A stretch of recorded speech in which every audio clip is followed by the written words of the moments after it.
here we go. We reached the last test of the summer, with England hoping to complete a series win over India, with the Ashes tour to follow, of course. England's women have had a mixed season. Emphatic wins against West Indies, but then defeated by India in T20s and the one-day internationals. Then next week, the 100 begins. Amidst talk of eye-watering sums of money that stakes in teams have been sold for, and only yesterday the sales of 6 teams were completed. So it's a really good time to catch up with the chairman of the ECB and, of course, former chairman of this county, Richard Thompson. It's lovely to see you here, Richard. Thanks for coming to see us. Lovely to see you, Aggers. Yeah, I'm sorry about this. Well, no, I was told the first rule of media in cricket is never to do an interview with you during a rain delay, because it can drag go on anywhere. Well, I'm just hoping the sun comes out very quickly. We've got all afternoon at our disposal. We're not going to. I may have an emergency to deal with. We're not going to let you out. I think it's important at the start just to sort of clarify what your position is, because yes, chairman of ECB does mean therefore that you are there as our representative, if you like, on the main ICC committee as well. So international cricket, you're up there representing UK and being very much part of the decision-making process of ICC. Yes, so whoever is the chair of the ECB automatically becomes an ICC director and represents the country, but the plan is not always the case that you leave your country cap at the door and try and act in the best interest of the whole game, which I genuinely try and do. I'm also responsible, I chair a thing called the Strategic Growth Committee, which also takes the Olympics in. So that's an opportunity to try and make some sense of a ridiculously congested schedule and deal with global growth in a way that as a global game, we're incredibly dependent on India, and we need to open up new markets and new opportunities. So that's an opportunity for me to hopefully shape new income streams and boost countries that could show real potential to becoming part of the top table. Yeah, it's such an interesting situation, isn't it? I mean, on the one hand, it's great that cricket's growing as it is, and all these things popping up, and sort of the interest in it, and the income generated by television, and so on. And yet, on the other hand, it's just kind of swamping everything. And this series being a case in point, in which here we are we haven't even got to the end of July yet, and yet we've had 7 tests in this country, that's going to be quite difficult to sustain, isn't it? I mean, they've patched up some of the players, some haven't made it, not least because most of them are knackered. Well, I think there'd be a great question, but I can't remember the last time, let's say, 5 tests went 5 days. I tried that on him earlier on, and he failed to come up with the answer. I mean, there are clearly bowlers whose arms are literally falling off. Yeah. And to have to endure, when they're back to back anyway. But I remember we were criticised in 2023 during the Ashes for cramming the Ashes into June and July. But it worked. It worked for a number of reasons. You create a sense that everyone knows that cricket's happening, and particularly when you've got an epic series like this one and the one we had against Australia. This for me feels as not quite equal to an Ashes, but very, very close. Yeah. I mean, some of the games, the nature of the outcomes have just been extraordinary. So I think the reality is, we play 7 test matches in that period. We're the only country in the world that could probably play 8 and sell them out. So I think we should be proud of the fact that, all 5 days of virtually every test, I think up to 3 days of every single test match was pretty much sold out by the end of last year. Yes. So the demand is extraordinary. The ticket price does make me wince, but the demand is clearly there. I'd say anyone that came to Lord's on the 5th day for £25 and it finished at 10-6 got the best value, world-class sport, £25 you're ever going to have. But I think cricket, sport generally, is having a moment. In the sense that most sports are going through a period of huge growth. And when I took on the role here, it felt to me there was a binary decision. You're either the disruptor or you're being disrupted. And so I've always felt cricket's had a very good reputation for being the disruptor. Go back to Kerry Packer. Yes. Think of T20, then the 100. I mean, cricket's always pushed boundaries and tried to do things to find new audiences. And so, as somebody, when I was chair here, that was an outspoken critic of the 100, because I'm not going to be a hypocrite, and I was concerned that the 100 would cannibalise the blast. And one of the things Richard and I did when we took the role in here was to try and stop that from happening and find a balance where the counties could have a thriving competition, and there'd be a central competition where you can hopefully attract the best players in the world and generate a lot of money. And that was clearly the opportunity with 100. And saying no to the deal we were offered in 2023 by Bridgepoint was probably the best decision I probably could ever make. Must have been tempting. I remember talking to you at the time. We were in Islamabad. Yes, we were. At the time in Pakistan, and it was £355 million that would have bought the competition and optioned each of the teams. So if you look at where we are now, we've managed to raise 1.2 billion. We've retained the competition. We still have the value in that. We still control the schedule. The summer is still ours. The feeling for me with that previous offer is that it would have been appalling if a governing body sold the schedule, because you will never get the schedule back. Yes. The one was the schedule. And you also need to be able to provide annuity income to fund the pathway. So there always has to be that opportunity to do that. So I think what we did was to monetize the value of the teams, control the competition, and effectively, as the checks arrived today, recapitalise the whole game. It's a seminal moment for the game in every sense. It's an endowment that is unlikely to happen again, and the responsibility on the counties, on the ECB, to ensure that money can be a generational change. As someone that's always been very outspoken supporter of 18 counties, this has now absolutely secured those 18 counties' futures. And now we've got to work very hard to ensure that the decisions made around spending that money is done very wisely. We saw what happened in rugby. I mean, three clubs went bust within a few years of their investment. We need to learn from others, but certainly take our time. I think most counties could be generating nearly £1 million a year on interest without spending the capital sum. So the interest alone is good income. So one of the things is we don't want counties to rush in to make hasty decisions that once they're made, you can't unmake them. Yeah. I assume none of those checks bounced, incidentally. No, they didn't. They were very secure. There's some money now for the counties. The 51%. So Yes. ECB's 51%. That's now been distributed. For my Leicestershire, it's a very happy Leicestershire today. Yeah. The treasurer is how much have they received today? 400,000 today. Wow. In one cheque, and there'd be other, obviously a lot more money available after that. So it's a great day for the game. This has enabled us to hopefully create a competition that becomes the IPL of the Northern Hemisphere. I think it's only a matter of time before the Indian players will play in the 100. And that period, that 4 weeks, 5 weeks in late July, early August, whatever, will become the number one competition in the Northern Hemisphere. We always felt we should be the biggest challenger to the IPL, but by doing what we did, we'll now guarantee that will be the case. But at the same time, preserve the 18 counties, understand, and there's a cliche, what are you more interested in, values or valuations? And I'm interested more in actually having values than I am valuations, but in this case, we've got both. Yeah. And I'm very proud with a lot of people that have worked incredibly hard. Richard Gould, Vikram Banerjee, a brilliant board, a game that came together to agree a structure that worked to bring about this outcome. Yeah, I'm intrigued because you look at the names of those who are involved and who have bought these shares into the teams. A lot of IPL teams in here, aren't they? I mean, 4 out of the 8. Yeah, and another one still to be finalised here. Yes. Yeah, so there's going to. It'll just be an IPL, won't it? It'll just be, and the IPL will become a global tournament. They're going to buy out teams in Australia. They've already got teams in South Africa. They've got teams here. It'll just be like a global.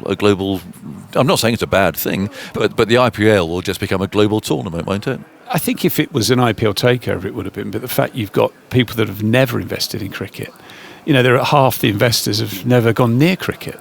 Todd Bowley Kane, they're big investors obviously in football. You've got obviously the Washington outfit that have invested in Edgbaston. They see the opportunity in here. We've got a built-in passion for sport in this country like no other country in the world. We don't have a domestic competition that generates anything like the income that a rugby or a football does. We generate all our income principally from our England teams. So there needed to be a rebalancing where we could continue to generate great income from the halo of Test cricket. But underneath it, you need a thriving domestic competition. So, we've got 4 competitions, one of which is the 100. I think when you consider some of the investors, the CEOs of Microsoft, Adobe, Google, the Palo Alto funds, which is Nikesh Arora, these guys are so committed, and actually what they bring to the game, their insights into data marketing, comms, fan behaviour. These are global CEOs that see things with a different perspective, that want to add their expertise to help grow that competition. But, you think of world football, you have the Bundesliga, you have the La Liga, you have the English Premier League. Well, you're going to have the IPL, you're going to have the 100. These are just global leagues, leagues that dominate their countries. So I didn't ever see this as becoming an IPL takeover, but I do feel having the value of the IPL and some of the IPL brands is valuable to us. Yeah, people do think that, though. I mean, would it be a bad thing if it was an outpost of the IPL and that the IPL was one controlled, massive sort of franchise tournament that just moved around the globe? That's why we didn't sell the tournament. We need to control that tournament and control our players and control the pathway that enables that to be our tournament. But in global investment generally, where you've got a situation with Crystal Palace, where you've got one individual that owns stakes in 5 teams across Europe. Sport, as I said earlier, that sport's having a moment, so you're finding more and more investors will look for whatever investment they can make in sport, because the value of sport has never had the halo and the opportunity and the valuations that it's currently reaching. Yeah, and so you say the ECB will retain control of that slot, that window. It's not going to get any bigger. It's not going to be expanded. It could. I mean, that won't happen for some time. But I mean, the demand was clearly extraordinary in terms of the volume of bidders and how competitive the bidding process was. So.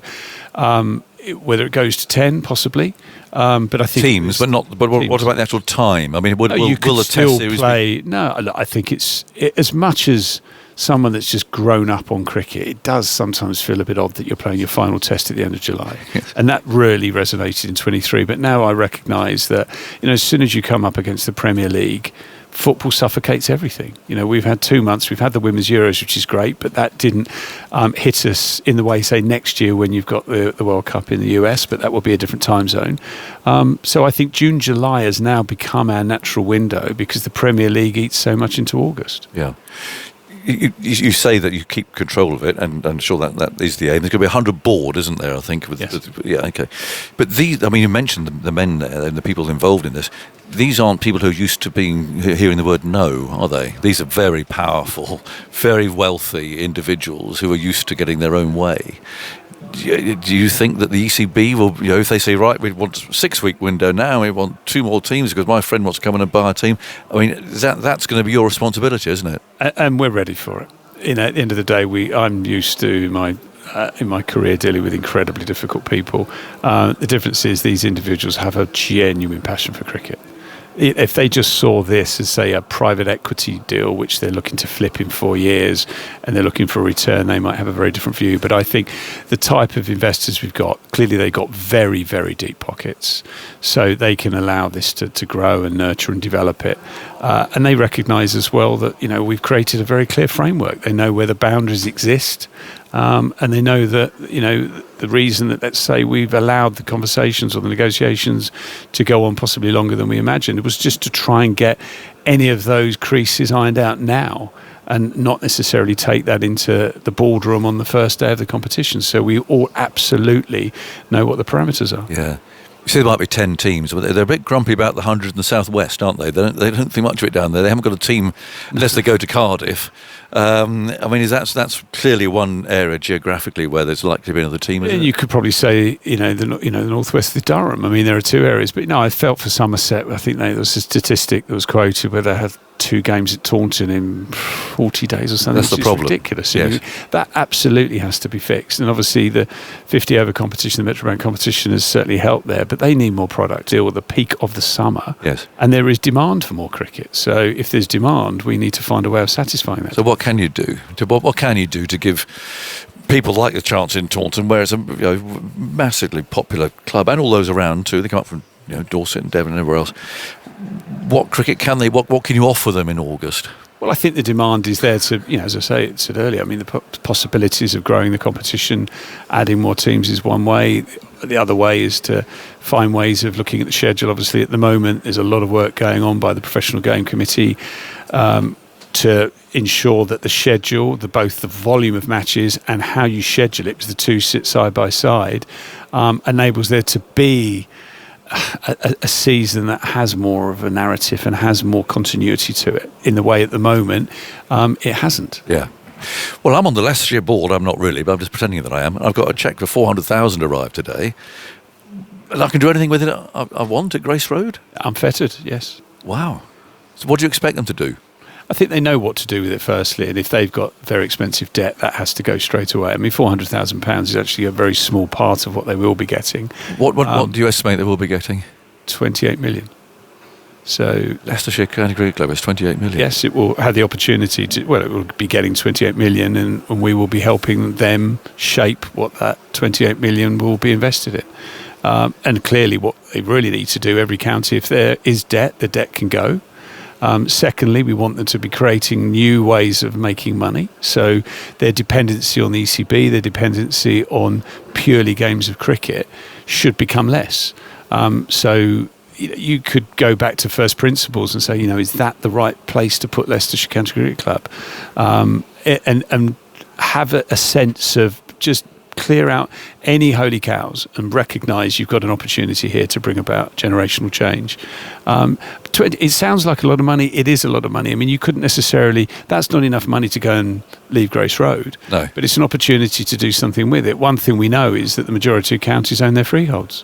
Huge assets. Yes. And Grace Road surrounded by houses. Absolutely. So yes. That's another huge asset that can be monetised. But the reality is that there's lots of ways with that money you can generate a far more coherent business plan that will then generate income that is away from cricket, and in those fallow months between October and April, that can still be a thriving club, as opposed to a club that's pretty much mothballed until the start of the next season. Yeah. At the end of the day, it's about players, though, isn't it? And it's about getting more and more people playing the game, and I presume that's a priority with this money to I don't know, to get the word out there that this is a great game. Totally, and that's absolutely crucial, and that's. And as much as you're doing the fundamentals to actually just clear debt and create a sustainable county, if you have debt and you don't have a sustainable county in terms of generating income, then you can't grow the game. So you have to deal with those two before you can actually talk about building the pathway. And that's something, every county, we're keen, really looks at how they supercharge the women's game, which is absolutely growing exponentially, reaching communities that they're not at the moment. We saw the success in Bradford of the first dome, these cricket domes that are open 7 days a week, 16 hours a day. Every county needs to have one of these. These are extraordinary game changers where hundreds of thousands of kids, adults can be now playing cricket that didn't play the game before. And if you ever wonder what a picture of modern Britain looks like, go to Bradford, where you will see the Muslim, the Hindu, the white working class kid, the girls all playing together, united by their one common love and passion of cricket. And we can do that. Other sports don't access the communities that we do. And, we saw what was happening in Essex recently. We saw what happened in Stockport. We want to lean into these areas and give them facilities where cricket isn't played in state schools. It's very hard for us to influence the curriculum.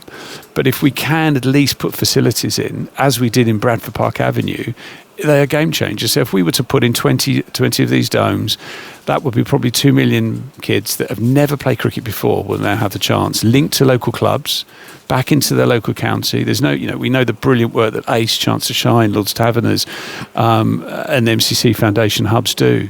The Knight Stokes Trophy as well, Michael Vaughan's innovation is brilliant.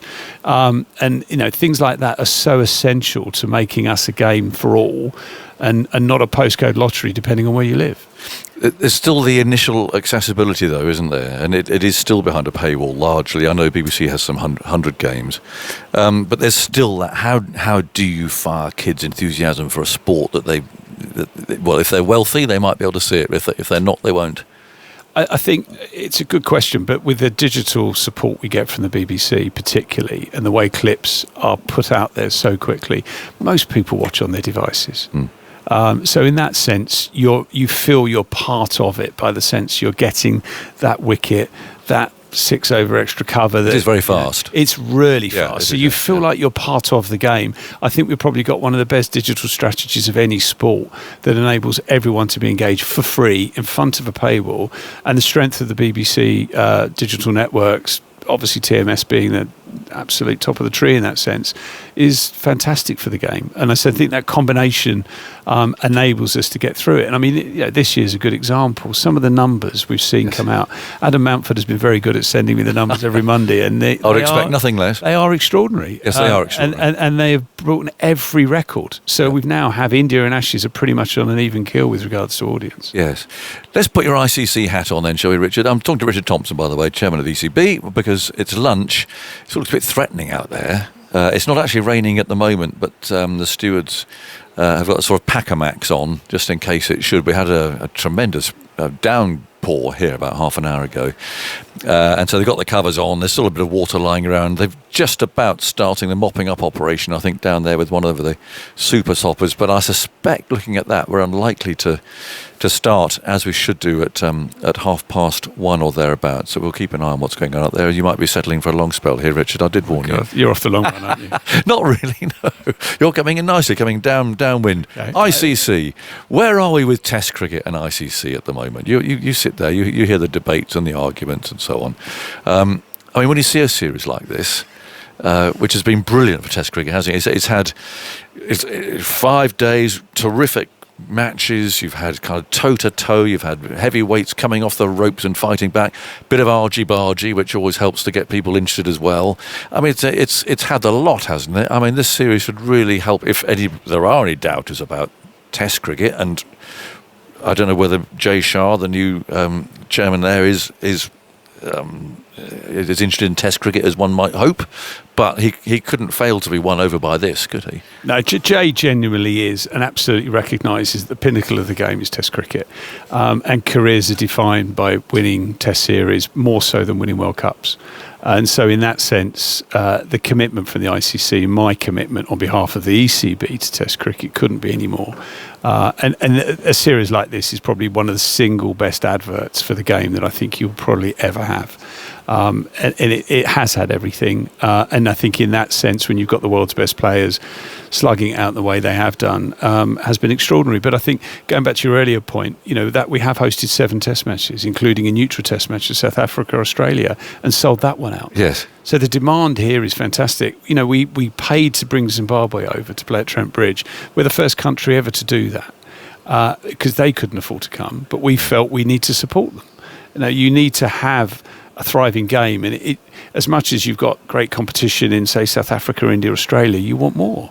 And I think it's incumbent on every Test player nation, us, Australia, India and others, to do their bit. Well, that's an interesting point, to because contribute to the game. Yeah, if you did have 2 tiers and Zimbabwe were in it, along with West Indies and New Zealand and Bangladesh, they're not going to afford to bring Zimbabwe over, are they? I mean, so that's kind of a pointing already at how a 2-tier system would not work in the favour necessarily of all those teams who are playing Test cricket at the moment. Well, it's a big if, isn't it?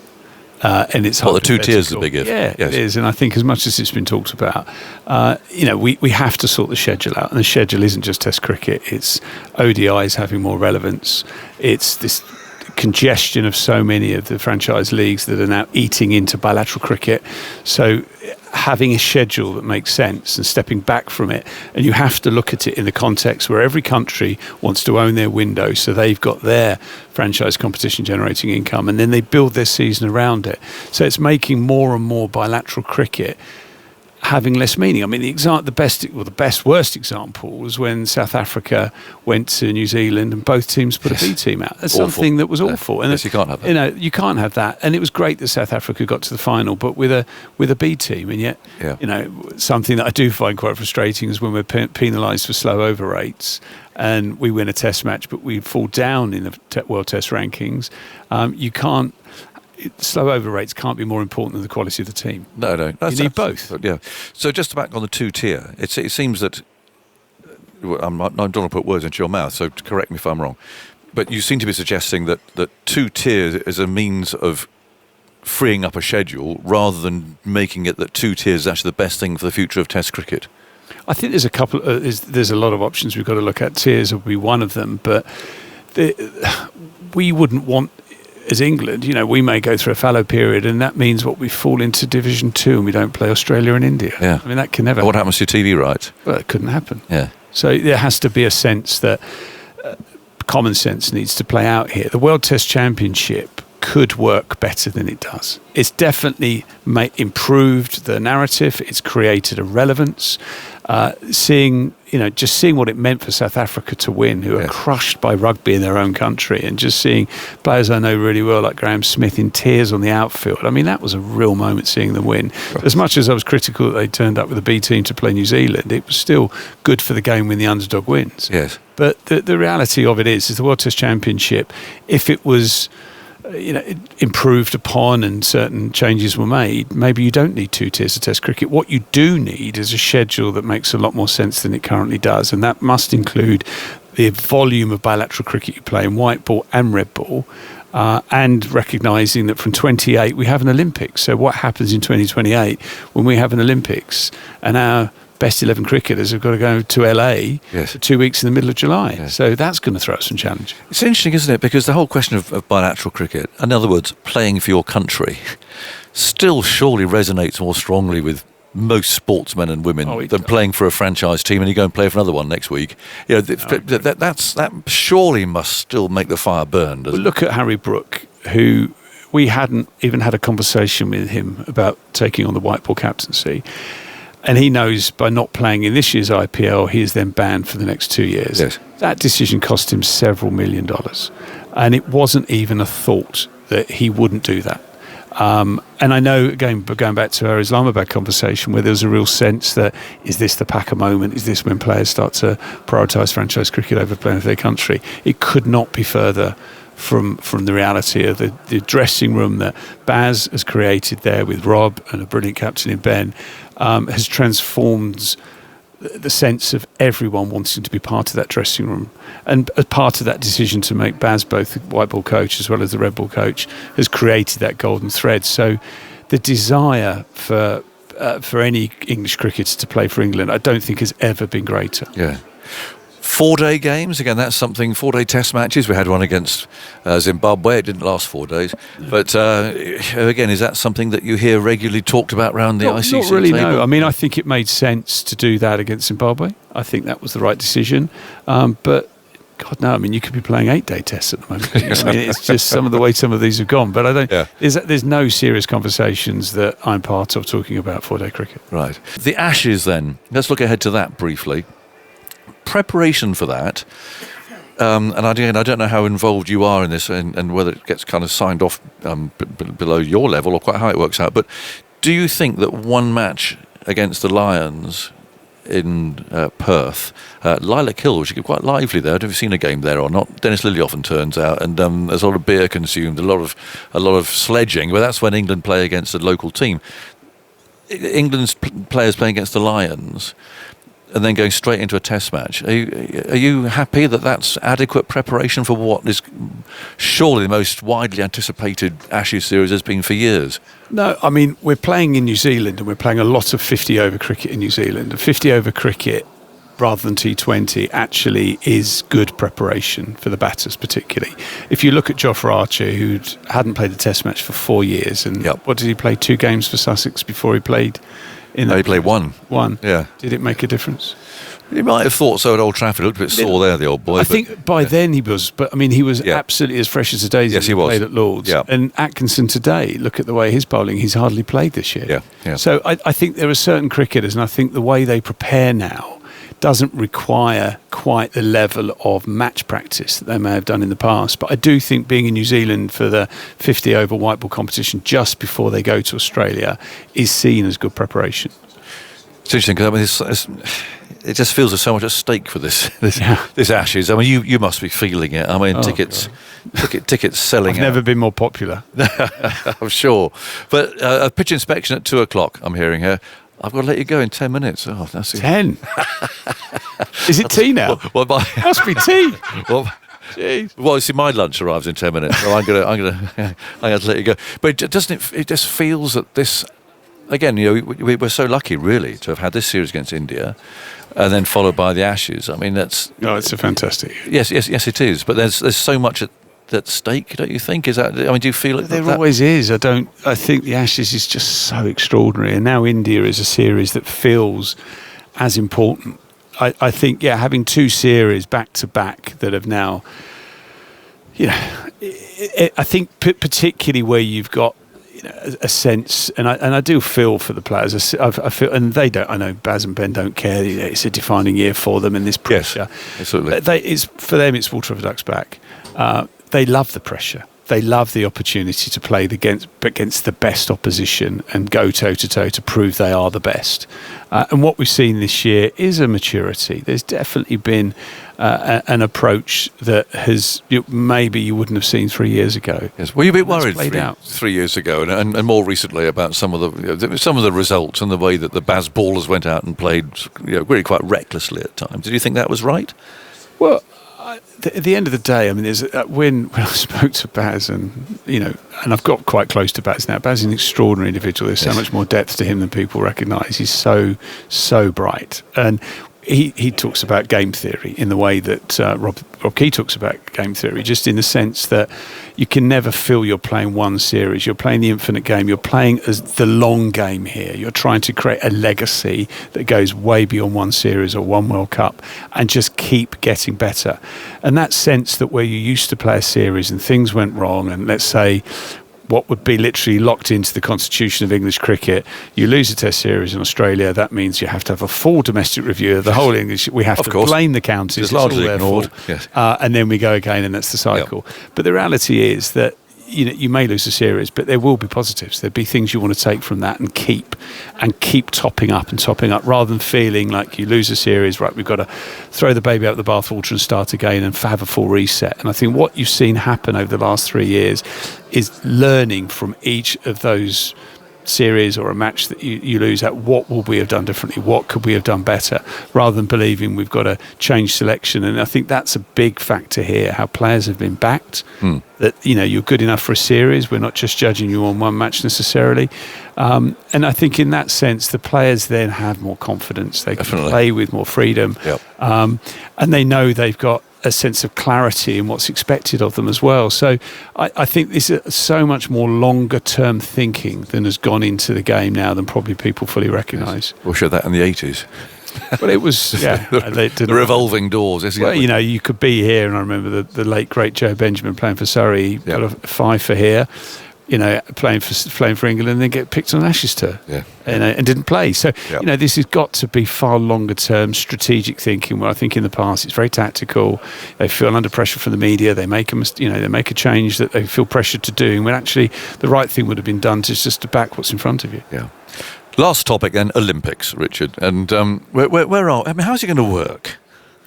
It's still being finalised, but the preference from the IOC is to work to the 5-ring principle, which is teams from each of the continents represent their continent. Right. So in effect, Europe, it would be between Ireland and Great Britain. England don't play in the Olympics, it would be Great Britain. Obviously, we're England and Wales. We would unite with Scotland. We would create Team GB, and whoever is ranked higher would be the qualifying team. So that's the way the qualification is likely to go. Right. And it would throw up an opportunity for, if you took that principle, and that meant that the host country, the Americas, that was USA Cricket, would play, that would free up one additional slot to enable every other full country to have a playoff match, to enable one of those to then qualify to become one of the 6. Right. Now, it's only 6 this year. The hope is when we get to Brisbane, we might be up to 8 or 10 teams.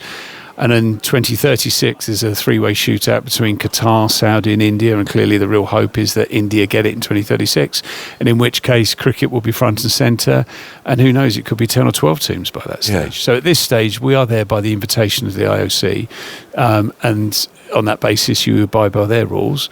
And that is to play the geography of your game as opposed to necessarily the 6 top playing nations. Right. And it'd be the best players that Team GB the can put out. Welsh, they will definitely English and Scottish players play. Yeah, it will be the best team of men and women. Yes. And we are still talking about there being a Paralympian opportunity, because my ambition for cricket is to be the country's most inclusive sport, and we've done so much around disability cricket. This is the first series ever where we encourage India to do this, to come over with their under-19s, their women, their disabled team and their full men's team. So that's the first, all 4 categories of their cricket have represented their country in one series.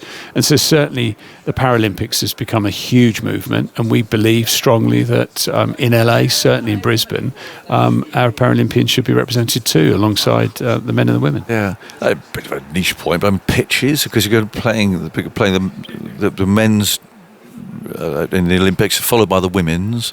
In LA, I don't know what their pitch preparation is like. We've already had this discussion. They've got to be hybrids. Yeah, they are hybrids. They have to be hybrids because the mistakes made from the World Cup in the US, Correct. where you had some dreadful games, Yes. low scoring, turgid wickets, where this time round you need games that hopefully are high scoring, but certainly wickets where you can get a decent game of cricket. Unlike the showpiece game of India-Pakistan was nowhere near the spectacle it should have been. It should not. It's a big opportunity. I mean, just a last thought. What can being in the Olympic Games do for cricket, do you think? I think it globalises us. I think at the moment we're a very significant international game. I think once you're at the Olympics, you become a global game. And particularly where you've got the US playing, we know China wants to be part of the Olympics. So there is a real movement now. China will only focus on a sport that's in the Olympics. Now we're in the Olympics, China will look at it and they will look to Hong Kong being their outpost for cricket. So the opportunity to grow the game globally now is very, very real, and it starts now, and certainly we're going to see that play out in 2028. Thank you for coming to see us, Richard. It's always a pleasure. And you've only done 40 minutes there. Only 40. It must be tea by now. You've got to wait lightly. ECB head of comms looks like he's about to kill me, so I better leave. No, but thanks. You answered lots of questions there. Thank you. No, thank you very much indeed. Thanks, Aggers. And thank you for all you do as well. Well, that's Richard Thompson, Chairman ECB.